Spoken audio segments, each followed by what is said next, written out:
예, 안녕하십니까. 한국운동통증치료학회 나눔 스터디 김원득입니다. 오늘 실시간으로 방송을 진행하게 되었습니다.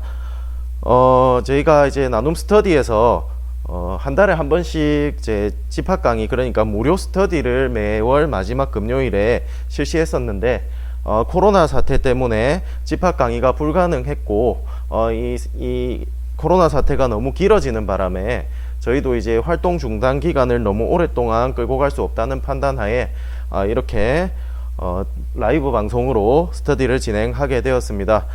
저희가 조금 더 빠르게 대처해서 우리 나눔 스터디 여러분들을 조금 빨리 찾아갔어야 되는데 그러지 못했던 점 이 시간을 빌어서 사과의 말씀을 드리도록 하겠습니다. 예, 자, 오늘 제가 준비한 내용은 소라식의 모빌리티입니다. 소라식의 모빌리티에 대해서 할 거고, 우리 이 소라식은 척추의 다른 분절, 그러니까 서비컬이나 룸바에 비해서 이렇게 엄청 많은 연구가 진행되지는 않은 것 같습니다. 아직 활발하게 어떤 그런 연구가 진행되지는 않은 것 같고, 여러분들이 이제 자료를 찾아보시면 구글링을 하시든지 어떤 논문을 찾아보시든지 하셔도 아직까지 이 소라식에 대한 내용은 엄청 많이 나와 있지는 않습니다. 저도 이 오늘 강의를 준비하면서 이제 자료도 찾고 했었는데 이제 그 카이포시스가 증가된 사람을 이제 등을 펴주는 이제 카이포시스를 펴주는 그런 이제 교정하는 운동들 정도, 그 정도 자료만 있고 좀 더 상세한 내용을 찾아보니까 그렇게 많이 있진 않더라고요. 그게 왜 그럴까 이렇게 제가 곰곰이 생각을 해봤는데, 이제 우리가 치료실이나 아니면 센터에 등이 아파서 오는 사람의 빈도가 이제 서비컬 페인이나 로백 페인만큼 빈도수가 많지 않은 것 같습니다. 그래서 이제 거기에 대한 등 통증에 대한 연구가 활발하게 진행되지 못했던 것 같고, 못했다기보다는 많이 하지 않았겠죠. 그러다 보니까 어떤 이제 자료나 이런 것들이 많이 부족했던 것 같고, 그러면 이제 소라식이 중요하지 않을까요? 그건 아니겠죠. 그러면 제가 오늘 이렇게 라이브 방송까지 하면서 소라식에 대해서 이야기할 이유가 없겠죠. 하지만 그럼에도 불구하고 우리가 소라식에 대해서 이제 공부를 해야 되는 이유는 이제 소라식의 이제 모빌리티가 이제 소실이 되게 되면 인접한 관절인 경추나 요추에서 보상적인 움직임이 많이 발생하게 되고, 그로 인해서 경추 통증이나 요추 통증의 원인이 될 수가 있습니다. 이제 소라식의 정렬이 깨지거나 움직임에 문제가 생겼을 때 그를 보상하기 위해서 서비컬과 룸바에서 보상을 한다는 거고, 이제 그로 인해서 통증이 발생된다라는 것이죠. 실제로 우리 임상에서 제가 이제 허리를 치료하다가 이게 치료가 잘 안 될 때 힙 조인트나 소라식의 어떤 가동성을 증가시키는 치료를 했을 때 아주 많이 이렇게 확 좋아지는 그런 경험을 많이 했습니다, 저는. 그래서 이제 소라식을 이해를 하게 되면 우리가 흔히 치료실에 많이 오는 서비컬 페인과 로백 페인 환자들을 조금 더 잘 치료할 수 있기 때문에 오늘 이제 소라식 공부를 하셔야 되고, 오늘 이제 소라식과 연계해서 여기에 모빌리티가 깨졌을 때 어떠한 형태의 보상 패턴이 나오는지를 중점적으로 살펴보도록 하겠습니다. 예, 우선 소라식에 대해서 이야기를 하기 전에 이제 죄송합니다. 소라식에 대한 이야기를 하기 전에 이제 우리가 움직임에 대한 기본적인 이론에 대해서 조금 이제 이야기를 하고 넘어갈까 합니다. 뒤에 나오는 소라식에 관한 내용을 이해하기 위한 배경 지식이니까 조금 재미없는 내용이라도 잠시 좀 들어주시면 감사하겠습니다. 이 그림은 닥터 샬만의 무브먼트 시스템 밸런스 시어리, 우리말로 운동계 균형 이론이죠. 운동계 균형 이론에서 이야기하는 움직임을 구성하는 요소가 무엇인가, 움직임의 구성 요소를 그림으로 나타낸 그림입니다. 우선 우리가 사람이 움직인다라고 할 때 가장 기본적인 메커니즘이 뭘까요? 내가 사람이 이렇게 움직인다라고 할 때 가장 기초적인 것, 그렇죠. 바로 근육이 수축을 해서 뼈가 움직이는, 우리가 이 바이셉스에 힘을 딱 주면 뼈가 움직여서 엘보가 플렉션이 되죠. 여기서 이제 구심성 수축이나 원심성 수축 얘기를 하는 건 아니고요. 가장 기본적으로 근육이 수축을 하면 뼈가 움직이게 됩니다. 그래서 이제 근육과 뼈대, 이걸 합쳐서 우리가 근골격계라고 이야기를 하죠. 이 근골격계를 움직임의 기본 요소, 영어로 베이스다라고 이야기를 합니다. 그리고 이제 잘 안 보이네요.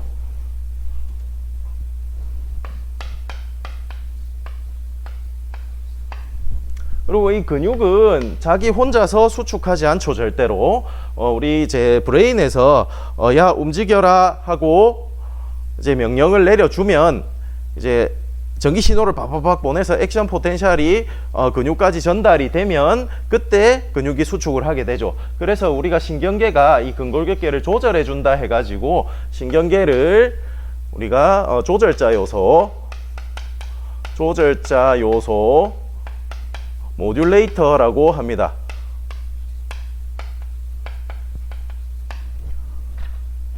그리고 이 신경근골격계는 우리가 이게 생체역학이라고 하는 것에 의해서 서로가 유기적으로 연결되어 있다라고 샬만은 설명을 하고 있고요.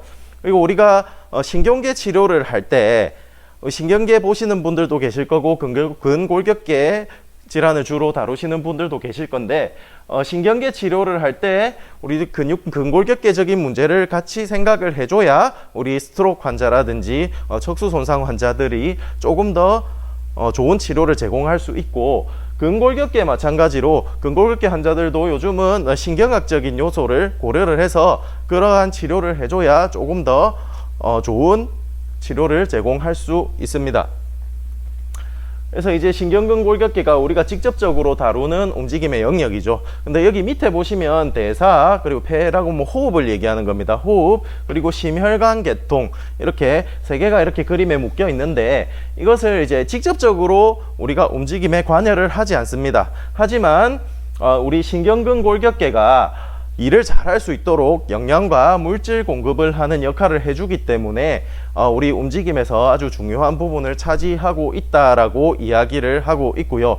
특히 이제 호흡 같은 경우는 요즘에 굉장히 많이 이제 강조가 되고 있죠. 근골격계 치료에서도 마찬가지고 신경계 치료에서도 마찬가지고 특히 이제 요통이나 어깨 통증이 있는 사람들을 호흡 패턴을 교정을 했을 때 많이 좋아지는 경험을 해보셨을 겁니다.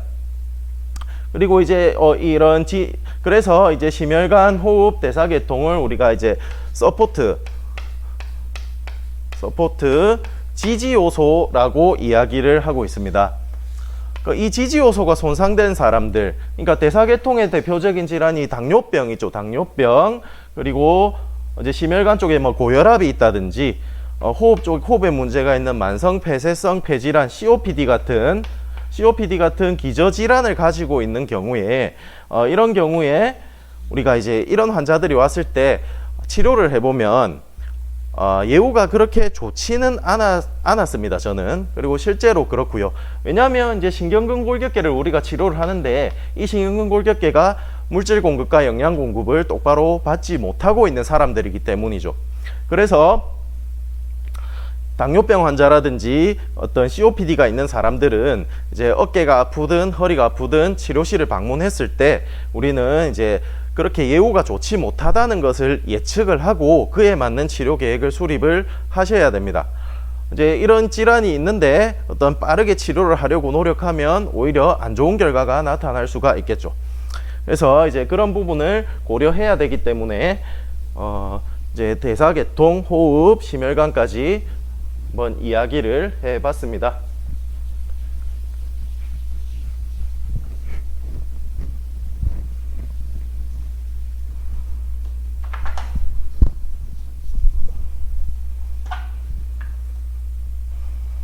자, 그 다음 칠판이 다음에 나오는 그림은 이 그림은 아주 유명한 그림이죠. 자, 마이클 보일과 그레이쿡이라는 사람이 이제 고안했던 조인트 바이 조인트 어프로치, 조인트 바이 조인트 이론이라고 하는 것입니다. 이 이론이 무엇이냐면 우리 인체의 각 관절들, 그러니까 각 분절들은 제각각 고유의 모빌리티와 스테빌리티의 속성을 가지고 있고, 원래부터 이제 모빌리티와 스테빌리티의 속성을 가지고 있더라라고 하는 내용입니다. 여기서 보시면 서비컬 같은 경우는 스테빌리티, 여기 위에 하나 더 있죠. 어퍼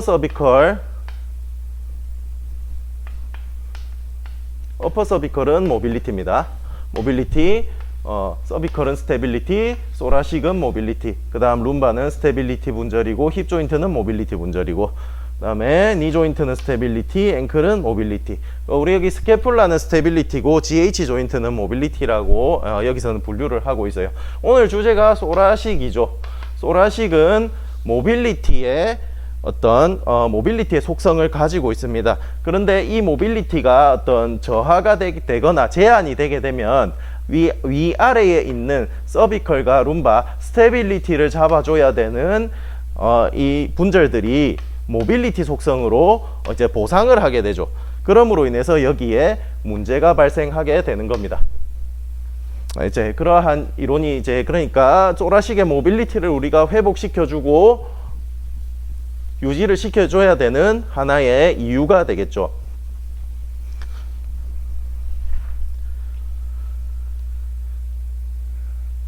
자, 그 다음에 여기가 이제 역시 닥터 샬만이 이야기한 내용인데 PICR이라는 개념이 나옵니다. 이 PICR이 뭐냐면 Path of Instantaneous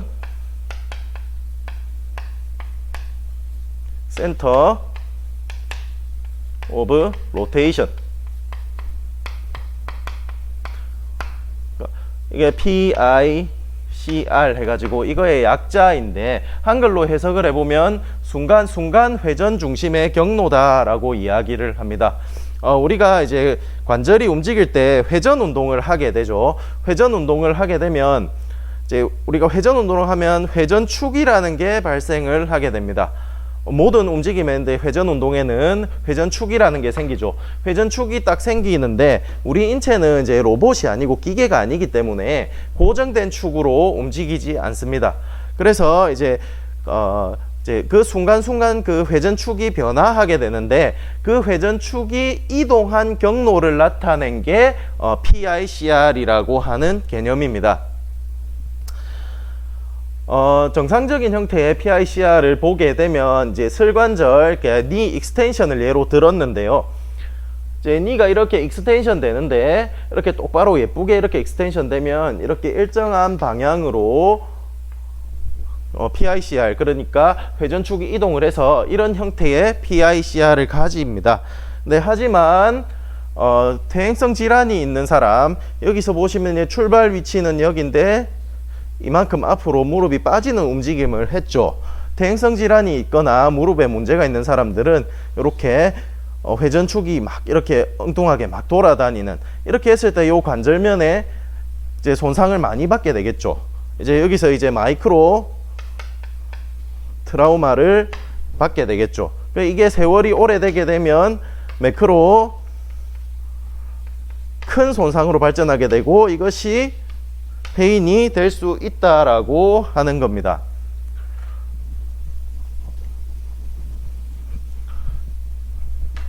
예, 오늘 주제는 이제 척추 쪽이니까 그럼 척추의 PICR은 어떻게 형성이 되어 있는지 보게 되면 여기 이제 이거는 룸바 스파인을 그림을 그렸는데요. 이제 익스텐션의 PICR은 요쪽 요 안에서 형성이 돼야 되고, 플렉션은 여기 부분 이 안에서 형성되고, 레프트 사이드 밴딩, 라테랄 사이드 밴딩, 그리고 로테이션은 이 범위를 벗어나지 말아야 한다라고 이야기를 하고 있습니다. 그런데 만약에 이렇게 움직이는 사람이 있다라고 가정을 해봅시다. 이 그림은 제가 이제 그 인터넷에서 다운을 받아가지고 이제 제가 그렸어요. 저작권 문제 때문에 사진을 못 써가지고. 그러니까 제가 임의로 그린 게 아니라 실제 있는 사진을 그린 거니까 그대로 보셔도 됩니다. 이 사람 같은 경우는 여기 쏘라식이 움직임이 거의 없죠. 만약에 장골릉이 이렇게 있고 뭐 세이크름이 이렇게 있다고 했을 때 거의 이렇게 되는 형태. 그러니까 여기서 움직임이 집중적으로 발생을 하게 되고, 여기서는 이제 모빌리티가 없어지게 되죠. 아까 조인트 바이 조인트 이론에서 이야기했던 쏘라식이 원래 모빌리티 속성을 가졌는데 지금 모빌리티가 없어졌죠. 그러니까 스테빌리티를 잡아줘야 되는 룸바에서 많은 움직임이 발생하게 되고, 여기 위에도 보시면 서비컬도 여기도 많은 움직임을 발생시키고 있죠. 근데 이분은 여기나 여기에서 통증이 발생될 확률이 아주 높다라고 이야기를 할 수가 있습니다.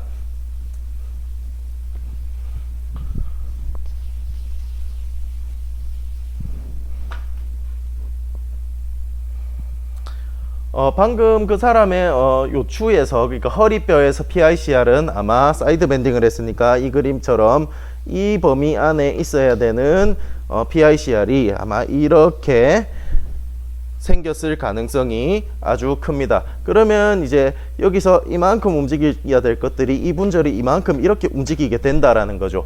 그러면 여기 디스크나 주변 조직들이 많이 손상을 받는다라고 이야기를 하는 겁니다. PICR에 대한 개념 이해가 되시죠?